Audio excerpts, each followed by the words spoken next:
대한민국 조국을 위해서 초계와 같이 몸을 버린 그런 희생도 있습니다. 우리가 이렇게 투쟁하는 것은 아무런 대한민국의 자유민주주의 체제 침탈과 역사를 뒤바꾸려는 붉은 무리들과의 전쟁을 하고 있는 겁니다.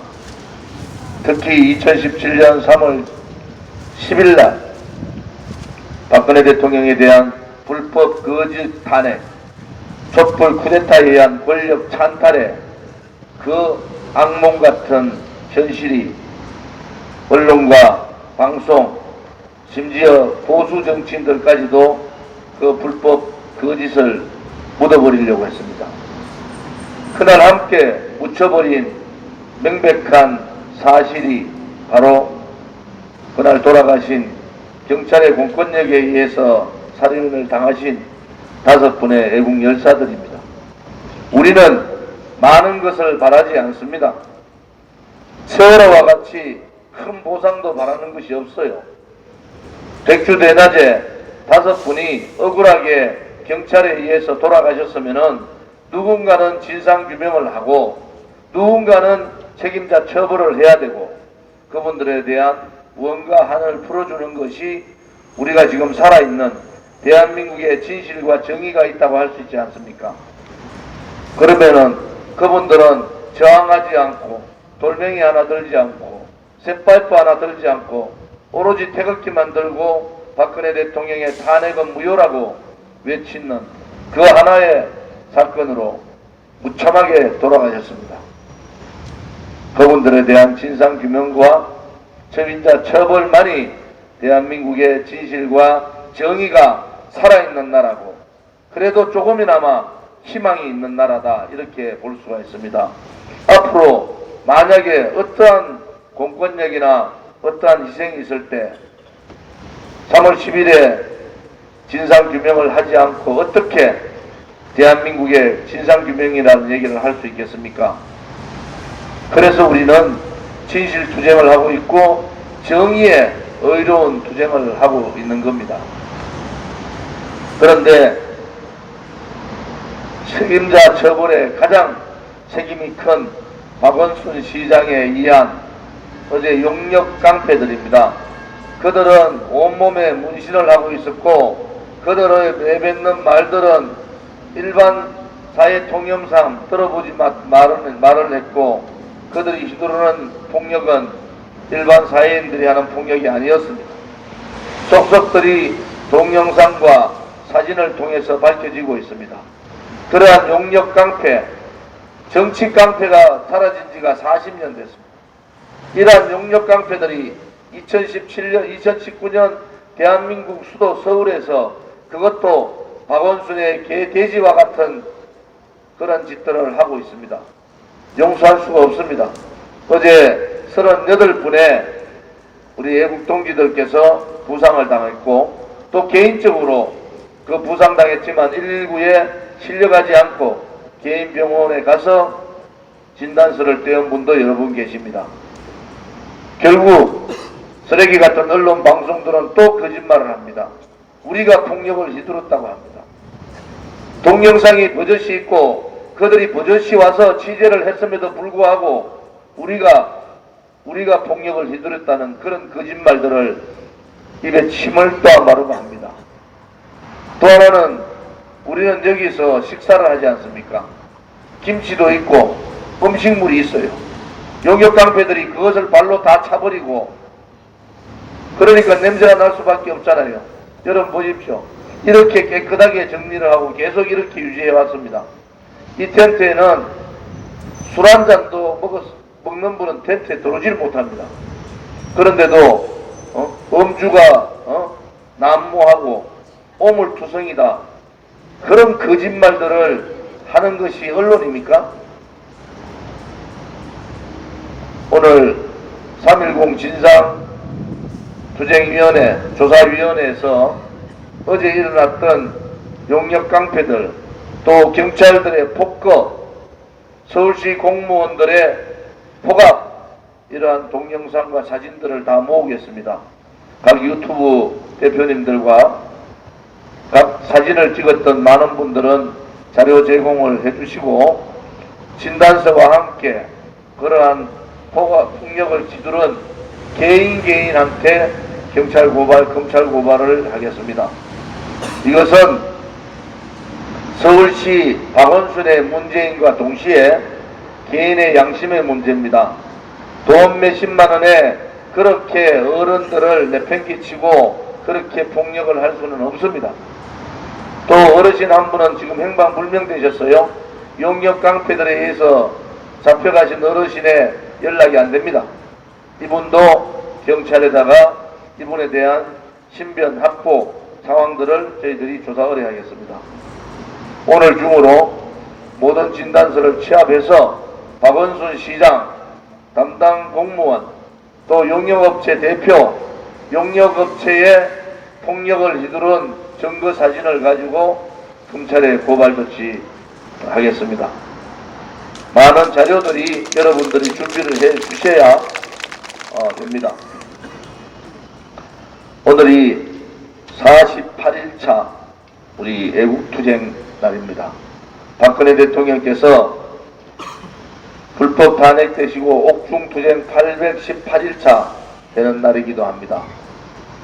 대한민국에 희망이 있다는 것은 그래도 많은 애국 국민들이 어제 그들의 폭력, 폭거에도 정렬을 와주시고 대한애국당이 우리 공화당으로 바뀌는 그날 박원순 시장은 고맙게도 많은 언론에 우리 공화당을 선전할 수 있는 기회를 줬습니다.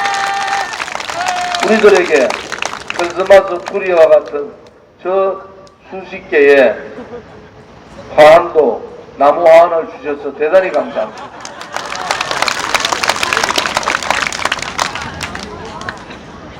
누가 오늘 그렇습니다.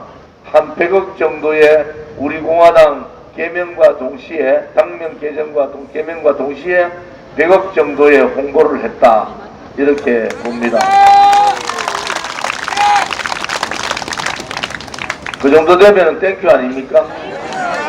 그렇다고 해가지고 뭐 땡큐 박원순이라 익할 줄 알았죠. 한마디 해줄까요? 땡큐 원숭이.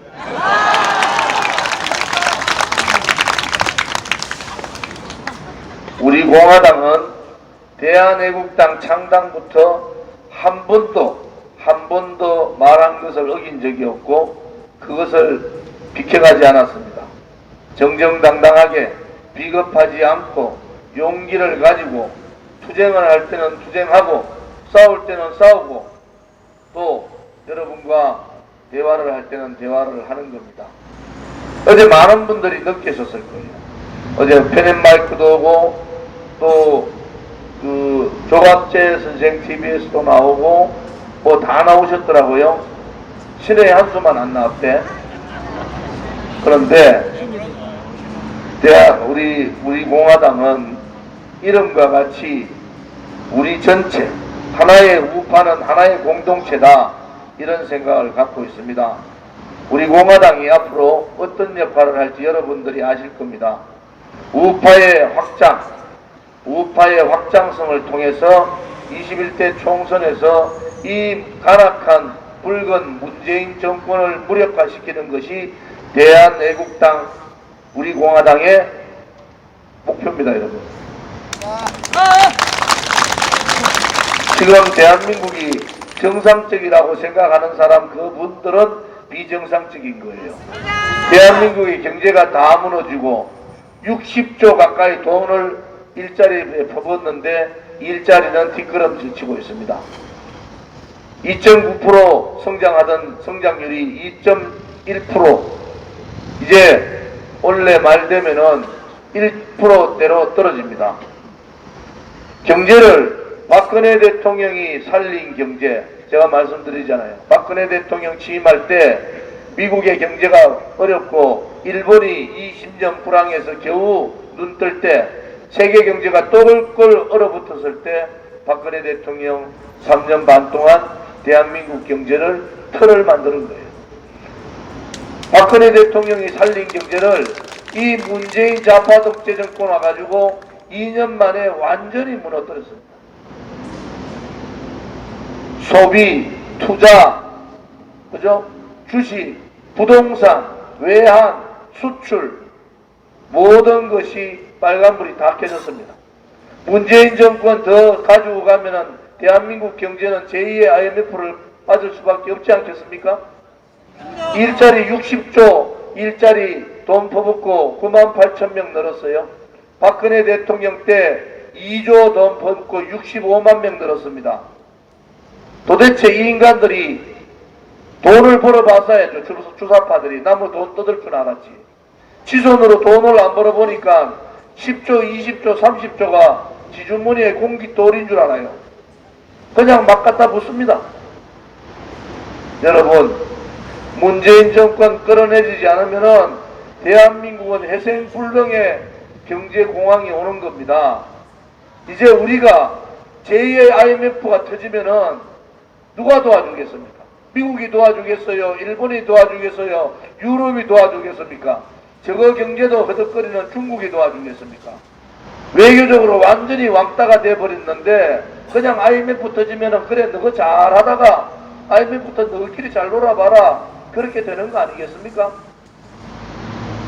또 하나 뭐 안보한다고 북핵쇼 안보쇼 2년 반 동안 잘 우려먹었잖아요. 지방선거 때 90%를 좌파들 다 정권으로 다 넘어갔어요. 교육감도 마찬가지고. 그런데 안보쇼가 됩니까 지금? 김정은이는 핵 포기할 생각이 전혀 없다. 김정은이는. 그 다음에 김정은을 에워싸고 있는 군부는 더 강합니다. 중국은 미국과의 무역전쟁에서 벗어나기 위해서 북한의 핵을 엄청나게 이용할 거고 그것은 국지전 도발까지도 감행할 수가 있다. 저는 그렇게 보는 사람입니다. 그래서 이 시점에 중요한 것이 트럼프 대통령, 미국 대통령의 결정이 대단히 중요하다. 만약에 지난 지방선거와 같이 싱가포르 회담 6월 13일 싱가포르 12일날 싱가포르 회담하고 그 전에 한 달 동안 이 민노총에 장악된 언론 방송들이 국민들을 세뇌시켰잖아요. 종전선언 평화협정 통일된다고. 연방제 통일. 통일이 무슨 통일입니까? 공산주의자, 민중민주주의자, 사회주의자에 의한 공산 연방제 통일입니다. 그렇게 국민들을 6개월을 세뇌시켰어요. 그리고 6월 12일 날 싱가포르 회담하고 6월 13일 날 지방선거 하면서 국민들의 선택권을 뺏어버린 겁니다. 다음 총선도 마찬가지예요. 지금 김정은이 아무런 대책 없이 청와대에 있는 찹쌀계라고 얘기하고 있는데도 오지랖 넓다고 얘기하는데도 진짜 오지랖 넓은 사람들이에요. 대한민국은 그런 나라가 아닙니다. 대한민국은 전 세계가 부러워하고 전 세계가 대한민국의 한강의 기적, 대한민국이 어떻게 저렇게 가장 못 사는 나라에서 저렇게 세계 국민들이 우러러보는 나라가 됐는가, 이렇게 대한민국을 연구하는 많은 세계의 사람들이 있는데 문재인 좌파 독재 정권 돌아가지고 빨간 눈으로 보고 빨간 입으로 얘기하고 내까지 빨간 사람들이 빨갛게 생각하니까 모든 게 빨갛게 보일 거 아닙니까? 이제 우리 공화당 동지들이 여러분들이 지금 이 애국투쟁이 얼마나 이 대한민국에 지금 2019년 지금 얼마나 중요한 일을 하고 있는가 여러분들이 이제 느끼실 겁니다. 우리 공화당을 중심으로 우선 우파 정치개혁부터 해야 됩니다. 깨끗하고 이제 돈 처먹은 놈들 국천하지 말아라. 자기 명예를 위해서 판검사하고 공무원 관료 40년 하고 마지막 말년생활 하기 위해서 국회의원하는 그런 인간들 국회의원하지 마라 말이에요. 이제는 국가와 민족을 생각하고 대한민국의 정체성인 자유민주주의 시장경제, 대한민국의 국민의 생명을 위해서 목숨을 던질 수 있는 그러한 사람이 21대 총선은 들어가야 된다. 왜? 우리가 한 번도 경험하지 못한 나라, 우리가 한 번도 경험하지 못한 새빨간 저 쓰레기 같은 문재인 좌파 독재 정권하고 싸워야 되기 때문에 그렇습니다. 그들이 약점이 있으면 싸울 수가 없는 거예요. 그들이 용기가 없으면 싸울 수가 없는 거예요. 과거로 따지면은 삼족이 멸하는 상황이 있더라도 옳은 것은 옳다고, 진실은 진실이라고, 정의는 정의라고 얘기할 수 있는 그러한 사람만이 21대 국회에 들어가서 저 좌파 독재 정권하고 목숨 걸고 싸울 수 있는 겁니다, 여러분. 그래서 우리 공화당은 대한애국당에서 개명을 하면서 이러한 확고한 이 시대의 정치개혁을 얘기하고 있는 겁니다. 이번 21대 총선을 통해서 인적 쇄신을 하고 정치개혁을 하고 정당개혁을 하고 썩어 빠진 국회개혁까지 가야 됩니다. 우파가 바뀌지 않으면 대한민국 좌파 저 빨간무리들한테는 기대할 것이 없는 거예요. 우파가 목숨을 걸고 대한민국의 체제, 자유민주주의와 시장경제를, 대한민국의 역사를 지켜야 되는 의무가 바로 보수 우파의 가치입니다. 그렇지 않고 자기가 정치에서 폼이나 잡고 골프나 치고 다니고 해외여행이나 다니고 그러려면은 국회에 진출하면 안 되는 겁니다. 그것이 우리 공화당이 앞으로 인재 영입을 하는 가장 첫 번째 원칙이 깨끗하고 용기 있고 투쟁력 있는 사람, 그리고 젊은 사람. 우리 연세 드신 분, 저도 원래 환갑이 돼요. 저 위에 선배님들, 우리가 몸을 싸질러서 모든 것을 바쳐서 우리가 합시다. 그리고 모든 공은 우리 공화당을 달고 나가는 20대, 30대, 40대한테 우리가 이만큼 했으니까 너가 가서 정치개혁도 하고 정당개혁도 하고 국회개혁도 해라. 이렇게 해야 되지 않겠습니까, 여러분? 오로지 그것이 우리가 바라는 거지 우리가 무슨 욕심이 있습니까? 어제 38분, 지금 한 2분 되는 것 같아요. 42분 정도가 그렇게 폭력을 당했는데도 병원에 입원해야 되는데도 아픈 몸을 끌고 왔어요. 빨리 병원 가라고 했더니 안 된다는 거야. 여기서 투쟁하다가 쓰러지더라도 여기서 쓰러지겠다고. 그것이 우리 공화당의 당원들의 생각입니다. 내를 위해서, 내 자신을 위해서? 그렇지 않습니다. 우리가 오로지 생각하는 것은 우리 아들, 딸과 손자, 손녀, 우리의 미래 세대를 생각하는 거 아니겠습니까? 우리가 해봤더니 그냥 보수들이 그렇게 믿고 보수의 정치인들은, 보수의 국민들은, 보수의 정치인들을 그냥 믿은 거예요. 너가 잘해주겠지. 지금까지 잘해줬으니까 앞으로도 잘해주겠지. 이렇게 믿었는데 그 믿음이 2017년 3월 10일, 2016년 12월 19일 박근혜 대통령이 소추되고 탄핵되는 그날 보수 정당은 죽은 겁니다. 우리 대한민국의 역사가 지금의 우리한테 주어진 책무는 뭡니까? 새로운 우파 정당을 만들고 정말 깨끗한 정치할 수 있는 계기를 우리한테 준 겁니다. 박근혜 대통령이 감옥 가고 탄핵당한 것이 그냥 그분 한 사람이 감옥 가고 탄핵당한 게 아닙니다. 이 기회를 통해서 대한민국 땅에 다시는 친북이라는, 종북이라는, 주사파라는 반미주의자들이 불 발붙이지 못하도록 해야 되는 것이 첫 번째 그분이 우리한테 준 책무고, 두 번째는 보수 정치인들이 돈 처먹고 그냥 그렇게 정치 생활하는 그러한 정치인 바꾸라는 거 아니겠습니까? 이번 이 태극기 혁명을 통해서 우리는 우선 보수우파 정치인부터 바꿉시다. 그리고 정당개혁을 하고, 그리고 국회개혁을 통해서 대한민국 전체 정치가 이제는 완전히 새로운 정치가 될 수 있도록 우리 공화당의 지도부들이 그렇게 할 겁니다. 여러분 믿을 수 있죠, 그죠? 그래서 여러분들이 힘들지만은 이렇게 당의 지도부를 믿고 투쟁을 같이 해주는 거 아니겠습니까? 또 우리 당 지도부는 사심이 없어요. 욕심이 가진 사람 아무도 없어.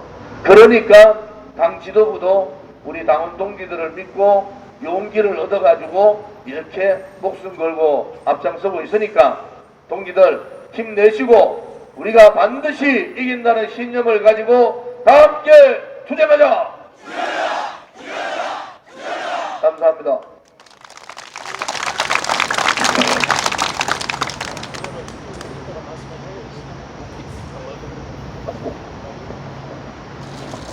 동지 여러분, 정말 수고 많았어요. 우리가 현충원에 오면서 바로 이 현장에 다시 최초 약속대로 우리 조은진 대표께서 결단을 내렸어. 이 설치하고 보니까 정말 잘한 것 같죠? 우리가 하는 것은 역사 투쟁에서 우리 자유 대한민국을 수호하기 위한 정의의 투쟁입니다.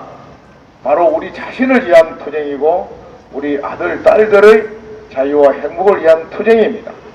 그리고 우리에게 정의가 있고 진실이 있기 때문에 힘들어도 힘들지 않죠? 우리 끝까지 투쟁해서 반드시 우리 공화당이 목적을 이루고 조국 대한민국 수호하고 박근혜 대통령 구출해내고 자유통일로 가는 그 투쟁에 끝까지 합시다. 감사합니다.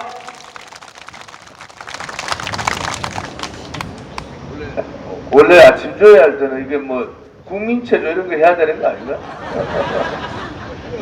다음에 국민체조 그 음악을 가지고 오늘 아침에 딱 국기에 대해서 경례를 하니까 저 국기 개양식 그 뭐 좌파들이 이상한 소리 한다고 그것도 안 하더라고요. 이제 광화문에 태극기가 쫙 설 수 있는 그런 날이 오기를 바랍니다. 저 촛불탑 같은 저런 거 말고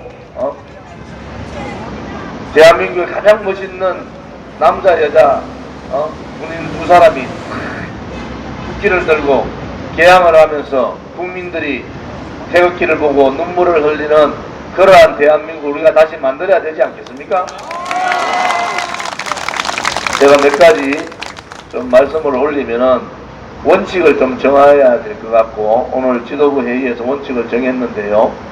아무튼 텐트는 우리가 4동입니다. 요게 1동, 2동, 3동, 4동. 요 4동 이상의 텐트는 더 이상 치지 않습니다. 개별 단체의 텐트도 칠 수가 없다. 그것은 우주선 텐트를 치게 되면은 우리 공화당이 돈도 물어야 되고 통제가 안 됩니다. 아무튼 각 시민단체가 오는 분들은 마이크 다 들여서 그분들의 입장을 다 잘 듣도록 하겠습니다. 두 번째는 이 통로 확보 문제입니다. 누구라도 통로에 걸리는 저거 보세요. 저거 앞으로 통로 걸려가지고 나와 있잖아요. 저거 안으로 다 당겨가지고 통로의 기준에서 누구도 통로를 침범하지 못하고 어떤 물건도 통로를 침범할 수가 없습니다. 그래서 여러분들이 회의할 때도 통로에 서가 계셔도 안 돼요. 이렇게 이게 통로다 싶으면 다 비켜주세요. 지나가는 분들이 편하게 지나갈 수 있도록. 세 번째는 자기가 썼는 물건 또 자기가 먹은 음식 쓰레기는 본인이 가지고 가서 쓰레기통에 버려야 된다. 그리고 주변의 청결함을 몇몇 사람들이 매일 썰고 매일 쓰레기를 정리하고 있지만은 그래도 주변이 깨끗해야 되겠다. 누가 보더라도. 그 다음에 우리가 입고 있는 복장도 집에서 그래도 제일 좋은 옷 입고 오세요. 양복 입으라 소리 아니고 정장하라 소리 아니에요. 그래도 깨끗하게 와서 힘들지만은 웃고 어제 최광 누구죠? 우리 감독 최공재 감독 얘기하잖아요. 웃는 얼굴에 침 못 뱉잖아요. 그러니까 여러분들이 오늘 이제 가시면은 집에서 제일 좋은 옷, 멋있는 옷을 입고 오는지 안 보는지 제가 한번 보겠습니다. 편하면서 멋있는 거. 절대 옷 사지 말고 집에 있는 옷 중에서 편하면서 멋있는 옷을 좀 잘 입고 오시고 오기를 바라고요. 그 다음에 우리 지금 텐트는 범주는 절대로 안 됩니다. 맥주 한잔 하면 되겠지. 이래가지고 맥주캔 오늘 보니까 쓰레기 청소하는데 나오더라고요. 절대 안 됩니다. 왜? 그 맥주캔 하나만, 좌파 언론은 뭡니까? 그거 하나만 찍어요. 봐라. 좋은지, 우리 텐트에서 술 한 방울도 안 먹는다고 거짓말 하잖아. 맥주캔 나왔잖아. 그럼 여기에 있는 몇백 명이 다 바보 돼 버리는 겁니다. 그래서 저녁 식사하다 보면은 약주하실 수 있잖아요. 그날은 집에 가서 쉬는 날이다. 이렇게 보시면 됩니다. 약주하시고 굳이 여기 안 오셔도 됩니다. 약주하셔서는 집에 가서 편하게 SNS 하세요. SNS. 내가 텐트에는 없지만은 우리 동지들의 소식을 SNS를 통해서 좀 퍼나르겠다. 이렇게 하셔야 됩니다. 아시겠죠? 절대로 여기서는 검주입니다. 지금까지 잘 지켜주셨는데 앞으로도 누구라도 솔직히 말씀 저기 도수 없는 술 있잖아요. 맥주 뭐 이름도 있던데 무알콜 그것도 안 됩니다. 제가 말씀드릴까요? 제가 단식 14일 단식하는데 저보고 보리차도 못 먹게 합니다. 보리차도 생수만 먹었어요. 생수만. 왜 보리차 못 먹는지 아세요? 바깥에 보면 그게 보리차인지 아닌지 어떻게 하냐는 거야. 그래서 우리가 단식할 때 35명이 시작했잖아요. 완전히 사람을 딱 잡아놔놓고 다 감시하더라고. 보리차도 안 된다 이렇게 하시는데 그것은 뭘 의미하느냐? 여기 있는 동지들도 이제는 다 감시를 받고 있다 이렇게 보시면 됩니다. 그래서 오해받을 수 있는 일들은 안 하시는 게 좋겠다. 내 한 사람이 목말라서 맥주 한 캔 먹었다. 뭐 어떻게 했냐 그게 아니고 우리 공화당이죠. 우리를 위하여 개인의 행동은 자제해 주기를 바랍니다. 오늘 조회는 이거로 마치겠습니다. 감사합니다.